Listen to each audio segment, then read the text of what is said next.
Alhamdulillah, puji dan syukur marilah kita ucapkan atas kehadiran Allah Subhanahu wa Ta'ala, dan salawat serta salam marilah kita panjatkan kepada junjungan besar kita Nabi besar Muhammad Sallallahu Alaihi Wasallam. Yang saya hormati dosen pengampu mata kuliah pengembangan media dan sumber belajar, Ibu Nurul Fakih Israi MPD. Hai teman-teman, perkenalkan saya Saska Octaviana dari Institut Agama Islam Negeri Syekh Abdurrahman Siddiq, Bangka Belitung, kelas PAI 4F, Fakultas Tarbiyah Prodi Pendidikan Agama Islam.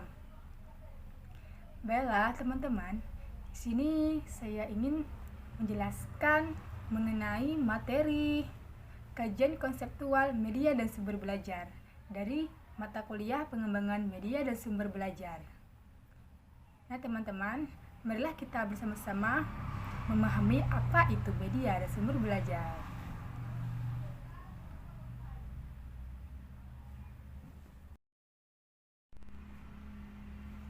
Oke teman-teman, nah saya akan menjelaskan mengenai media.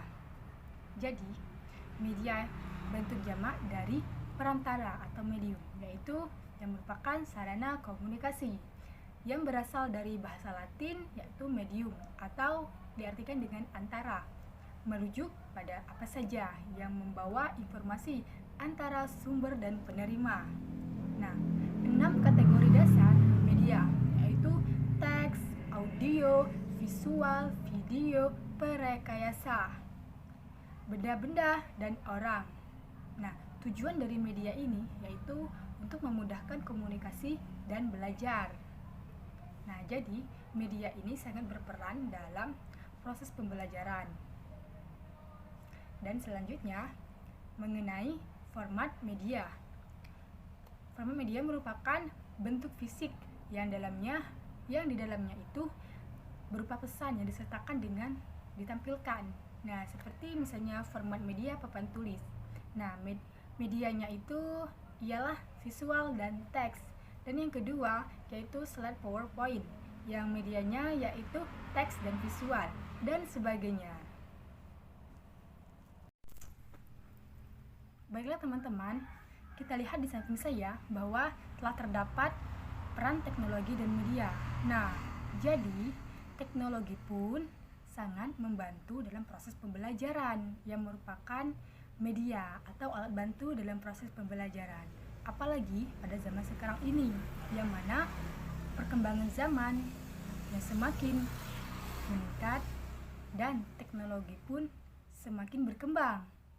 Nah, dalam memanfaatkan teknologi ini pun digunakanlah dalam proses pembelajaran sebagai inovasi dari bentuk media.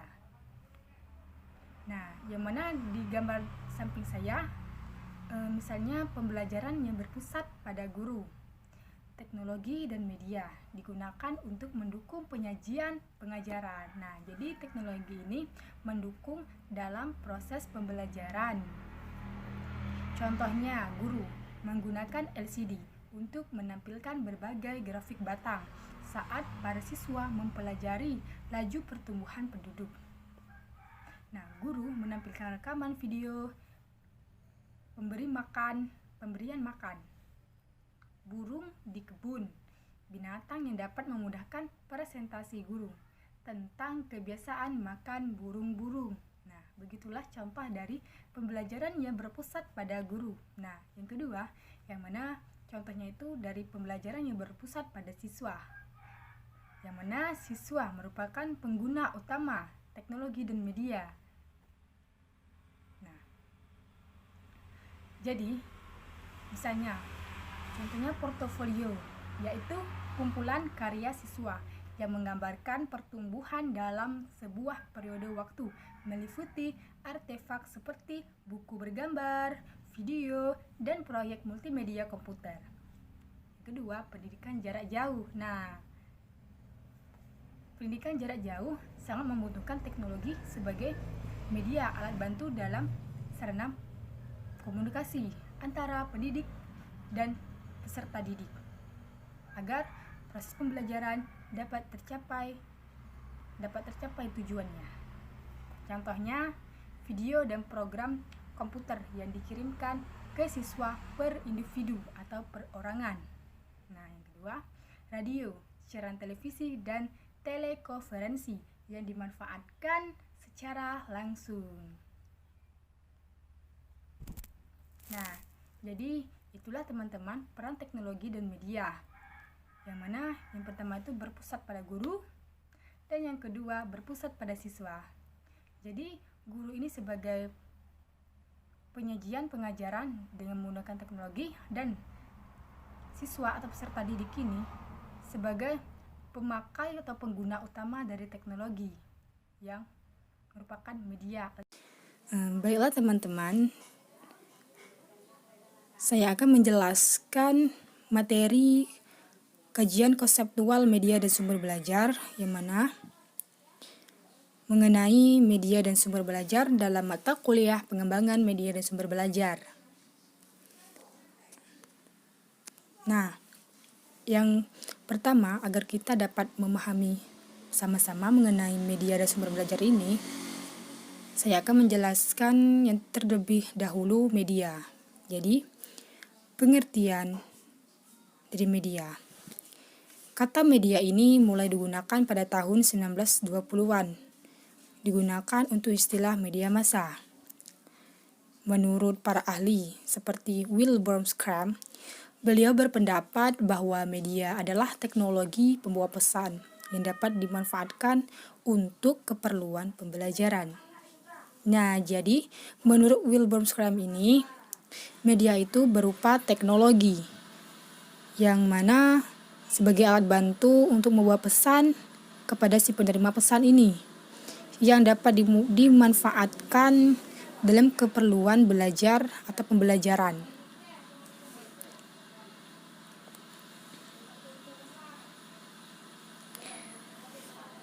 Wilbur Schramm ini ia mengelompokkan media menurut kemampuan liputannya. Yang pertama, liputan luas dan serentak, seperti TV dan radio. Yang kedua, liputan terbatas pada tempat ruangan, seperti film, video, slide, dan audio tape. Yang ketiga, media untuk belajar individual atau mandiri, seperti buku, modul, program belajar dengan komputer, dan handphone. Nah, dari ketiga ini, masing-masingnya terdapat media teknologi seperti TV, video, komputer, dan handphone. Nah, jadi dalam paparan tadi dapat disimpulkan bahwa media ini berkaitan dengan perantara sebagai sarana komunikasi, sebagai alat bantu dalam komunikasi. Selanjutnya mengenai fungsi dari media. Yang pertama, menyalurkan pesan dan informasi dari sumber yang akan diterima oleh penerima pesan yang terjadi dalam proses pembelajaran. Yang kedua, sebagai alat bantu untuk mewujudkan situasi belajar mengajar yang efektif.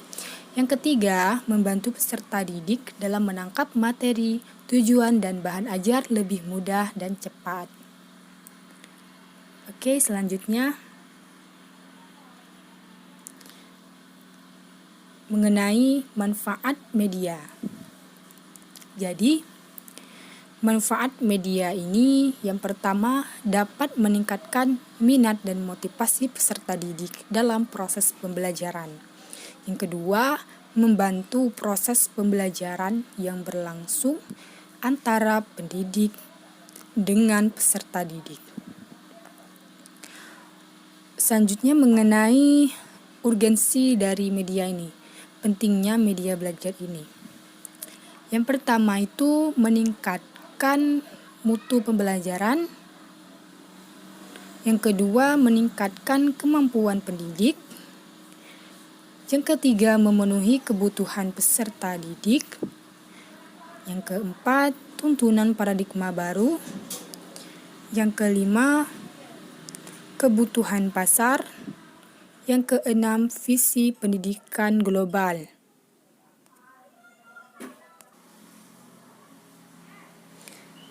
Nah, dari keenam pentingnya menggunakan media ini, misalnya yang dapat saya jelaskan itu mengenai meningkatkan mutu pembelajaran. Nah, meningkatkan mutu pembelajaran ini salah satu faktor penting dalam membangun kualitas pendidikan dari tenaga pendidik. Jadi, guru harus memiliki keterampilan yang memadai dalam mengembangkan serta memanfaatkan media pembelajaran. Hal ini dilakukan dalam upaya meningkatkan minat, perhatian, motivasi belajar peserta didiknya, yang mana dalam mengembangkan, memanfaatkan untuk upaya meningkatkan minat dan motivasi belajar peserta didik sebagaimana yang merupakan manfaat dari media ini.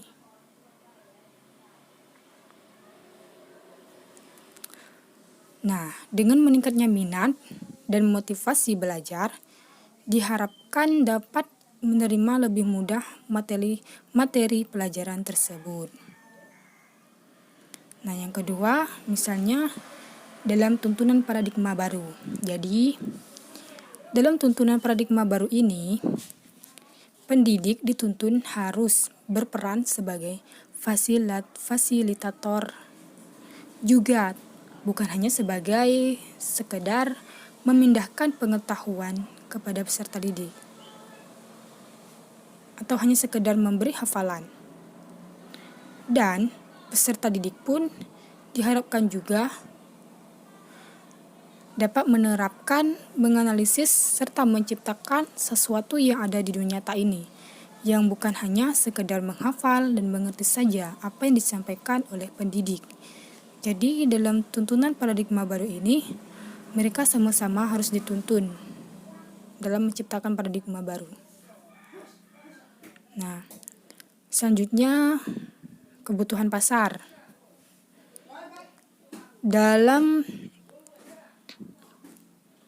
pentingnya media pembelajaran dan kebutuhan pasar ini, media pembelajaran harus bisa memahami perkembangan teknologi sehingga tidak kalah cepat derasnya kemajuan teknologi, sehingga peserta didik yang telah terjun ke lapangan atau telah lulus, mereka dapat berkompetisi dengan pasar kerja, yang salah satunya yang mana harus bisa memahami kemajuan teknologi.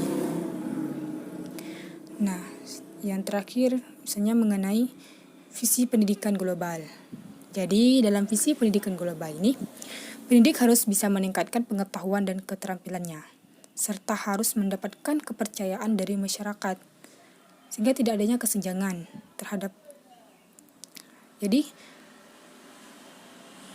pendidik ini harus bisa mendapatkan kepercayaan dari masyarakat terhadap pelayanan pendidikan, agar visi pendidikan global ini tercapai.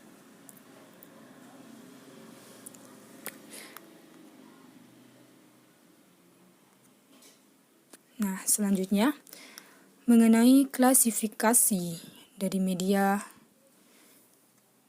Yang pertama, berdasarkan persepsi indera, yaitu media audio, media cetak, media audio cetak, media visual gerak dan diam, media audio visual gerak, media audio visual diam, media benda, dan media ICT. Nah, yang kedua, klasifikasinya berdasarkan sasaran penggunaannya.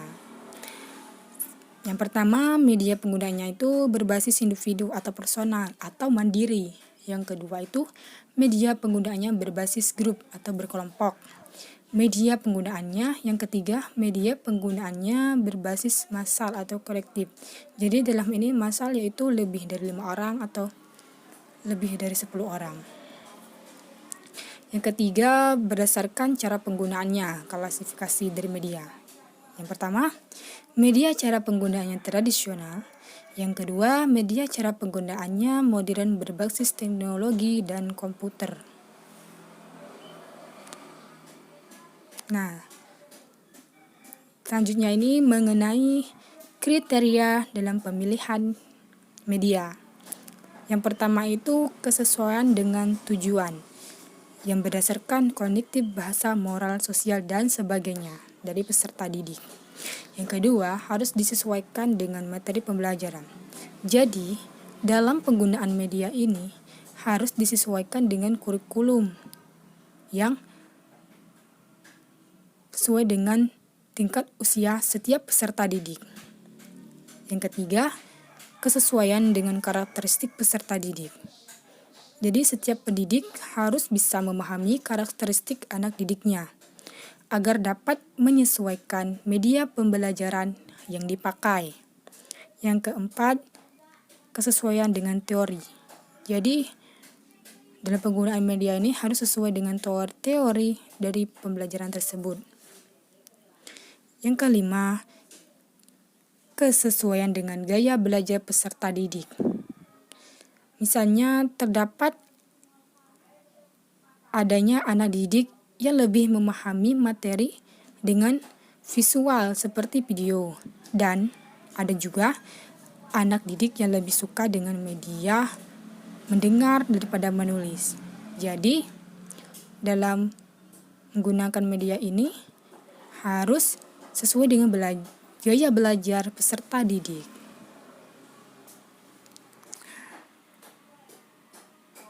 Nah, selanjutnya kita akan membahas poin yang kedua mengenai sumber belajar.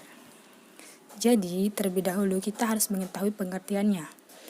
Pengertian sumber belajar ini semua sumber yang dapat digunakan untuk memberi kemudahan belajar bagi peserta didik. Jadi, semua sumber belajar ini misalnya dapat berupa data, orang, ataupun benda yang dapat digunakan untuk memberi kemudahan belajar bagi peserta didik. Nah, sumber belajar ini pun meliputi orang, bahan peralatan, teknik dan lingkungan atau pesan.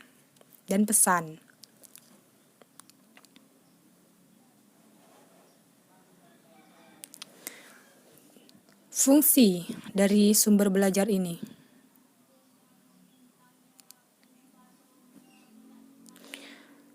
Yang pertama, meningkatkan produktivitas pembelajaran. Yang kedua, lebih memantapkan pembelajaran. Yang ketiga, memungkinkan belajar secara seketika. Yang keempat, memungkinkan penyajian pembelajaran lebih luas.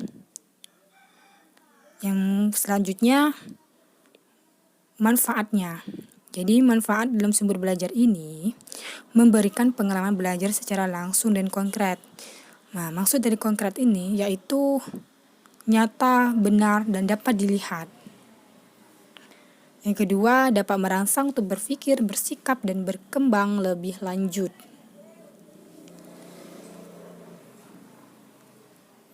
Oke, selanjutnya kita akan mengenai urgensi pentingnya sumber belajar ini. Jadi, urgensinya itu meningkatkan mutu, proses, dan hasil belajar peserta didik dalam pembelajaran. Seperti adanya perpustakaan di lingkungan sekolah sebagai sumber belajar utama setelah pendidik. Yang mana perpustakaan di lingkungan sekolah ini di dalamnya itu terdapat berbagai jenis buku. Selanjutnya mengenai klarifikasi. Nah, klarifikasi dari sumber belajar ini, yang pertama sumber belajar yang dirancang, yaitu sumber belajar yang memang disengaja dibuat untuk tujuan pembelajaran. Contohnya buku pelajaran, modul, program audio, transparansi.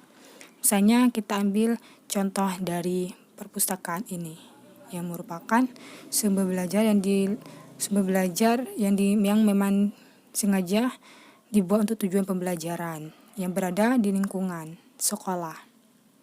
Nah, dalam perpustakaan ini terdapat sumber belajar seperti buku, modul, dan sebagainya. Yang kedua, sumber belajar yang sudah tersedia dan tinggal kita memanfaatkannya. Contohnya seperti tenaga ahli, pemuka agama, museum, surat kabar, siaran televisi. Nah, pasti biasanya di siaran televisi itu pasti terdapat adanya berita-berita mengenai hal-hal yang menjadi sumber belajar untuk kita. Nah, itulah maksud seperti sumber belajar yang sudah tersedia dan tinggal dimanfaatkan kita dalam belajar. Selanjutnya mengenai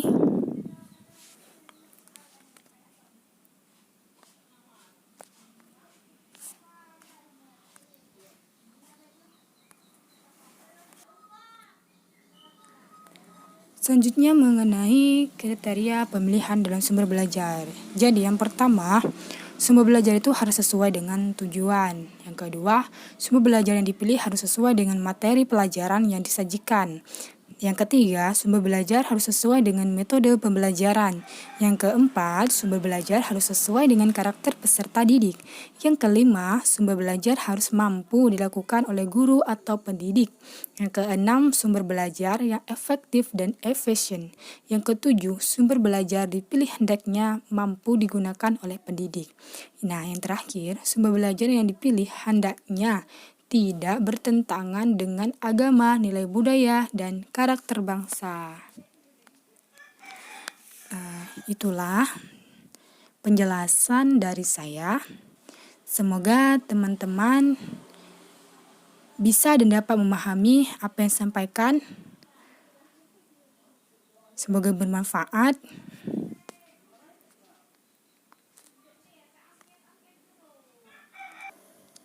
Dan semoga mendapat wawasan baru, pengetahuan mengenai media dan sumber belajar dalam mata kuliah pengembangan media dan sumber belajar.